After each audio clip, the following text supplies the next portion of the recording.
So what's up guys? So for today's video, gusto ko lang share sa inyo itong ginawang walker ng lolo niya. Ang kwento ni Mrs., ganito rin daw yung mga ginamit nila nung mga bata sila para matrain sila na mag-walk. Ito nga pala ay yari sa buho ng kawayan. Di ba nakaka-amaze, no? Dami talaga nagagawa ng kawayan. Gagawa ng bahay, ng upuan, ng lamesa, at kung ano-ano pa. Ngayon kung mapapansin nyo, hinati yung kawayan sa gitna at nilagyan uli nung isa pang maliit na kawayan sa pagitan para bumukas siya.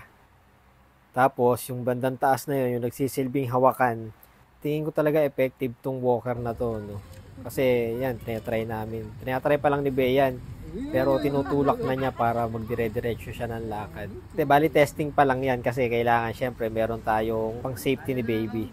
Order muna kami ng pangsiko niya sa pantuhod para mas safety yung pag-practice ni Bea sa paglalakad niya dito.